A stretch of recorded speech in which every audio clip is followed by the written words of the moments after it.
Though pirates have existed since ancient times, the 17th and early 18th centuries were the golden age of piracy.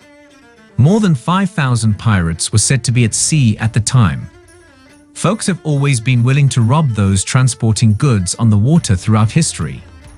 These individuals, known as pirates, primarily targeted ships, though some also attacked coastal towns. Many of the most famous pirates had a terrifying reputation, which they advertised by flying gruesome flags, such as the Jolly Roger, which depicted a skull and crossbones. Captives were famously forced to walk the plank, though this does not appear to have been as common in reality as it is in fiction. In fact, most victims of piracy were likely simply thrown overboard. Pirates have existed since antiquity, threatening ancient Greece's trading routes and seizing grain and olive oil cargoes from Roman ships. The Vikings were the most powerful pirates in early medieval Europe. Between 1650 and 1720, thousands of pirates were active, and these years are sometimes referred to as the Golden Age of Piracy. Henry Morgan, William Captain Kidd, Calico Jack Rackham, Bartholomew Roberts, and the fearsome Blackbeard were all famous pirates of the time. Though the Golden Age ended in the 18th century, piracy persists in some parts of the world, particularly the South China Seas. Hey guys, welcome back to our channel. Today's question of the video is Golden Age of Piracy. So let's get into our time machine and take a look at the history of pirates. Rise of the Golden Age. The first period of piracy, which lasted from around 1650 to 1680, followed the 30 Years' War, a bloody conflict that altered the map of Europe, and ended in 1648.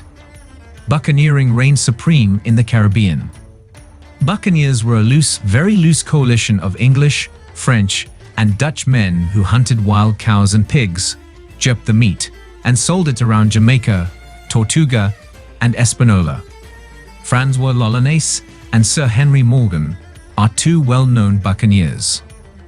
Buccaneers allied with local privateers to raid the Spanish Main, and the terms buccaneer and privateer became synonyms as a result of their hatred for the Spanish and desire for Spanish gold. They also frequently collaborated with Caribbean Indians, who had their own reasons for wanting to harass the Spanish. Although their nations were officially at peace, the rule in the Caribbean was no peace beyond the line, which meant that peace in Europe ended at some geographical point. The point was usually southwest of the intersection of the Prime Meridian and the Tropic of Cancer, giving the buccaneers the impression that they could attack the Spanish in the Caribbean whenever they wanted, while also keeping relations between buccaneers of different nations delicate. Large Spanish ships known as galleons began to sail back to Europe in the 16th century, loaded with valuable cargoes that pirates found impossible to resist. Because of the number of pirate attacks, galleons were forced to sail in fleets with armed vessels for protection. As Spanish settlers established new towns on Caribbean islands and the American mainland, they were attacked by pirates as well. The Pirate Round. Following that, the 1690s saw a surge in popularity for what was known as the Pirate Round, a seasonal deep-sea sailing route.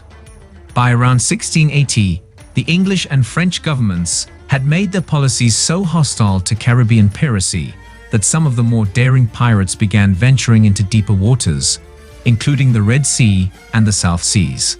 These pirates claimed to be privateers, but they were not. They were known as the Red Sea Men because they harassed the richly laden, poorly defended ships in the Indian Ocean. This greatly displeased both the Indian government and the British East India Company. While this may appear to be a shift away from Caribbean targets, it is important to remember that the North American slave trade, which included the Caribbean, was critical in enabling Red Sea piracy. It ensured successful pirates trading outposts, supplies, and easy passage home. Captain Two, Captain Every, and Captain Kidd are all well-known Pirate Round characters. The last period. The pirates we know best, however, are from the final period of the Golden Age. The 1700s saw a surge in piracy that lasted until the end of the 1720s, peaking at the end of the War of the Spanish Succession. Despite their declining ability to enforce it, Spain claimed a trade monopoly in and around its colonies, and would treat even peaceful merchants like pirates. Meanwhile, England desired unhindered trade in the Caribbean and the Americas. Most pressingly, the English desired a stronger foothold in the trade and enslavement of African peoples, which had been dominated by the Spanish and Portuguese since the 16th century. The British South Sea Company received the Asiento, a Spanish license to transport enslaved Africans to Spanish colonies, in 1713. The same events that resulted in this shift in white supremacist power also resulted in a significant increase in piracy. That is, the War of Spanish Succession was over, and all the privateers who'd fought a semi-legal proxy war in Caribbean waters were laid off. Why did pirates become pirates? In England, there was social disruption. Smaller farmers were forced off the land by ruthless landowners, and smaller tradesmen were challenged by larger businesses. These displaced people flocked to urban areas looking for work or poor relief. In London especially, there was overcrowding and unemployment, and funds for the poor could not meet the need. People had to shift for themselves. Distressed people weren't simply worse off, they had no hope of making a better life. Piracy tempted poor seamen because it offered them the chance to take more control of their lives. In an age when few people traveled and young men might have to work 7-year apprenticeships before they could make an independent living, many were tempted to go to sea anyway, though the life was a tough one. Adolescents who longed to escape could get a job on a sailing ship before they were fully grown. Agility was needed as much as brute strength. Yet ordinary seamen toiled for modest wages and were subject to strict discipline. In contrast, piracy not only offered them a chance to get rich quick, but also a rare opportunity to exert a degree of power over others. So, what do you guys think about the golden age of piracy? Let us know your thoughts in the comment section down below. That's all for this video. Like, share, subscribe, and turn on the notifications for more such videos. See you in the next video. Till then, take care. Thanks for watching.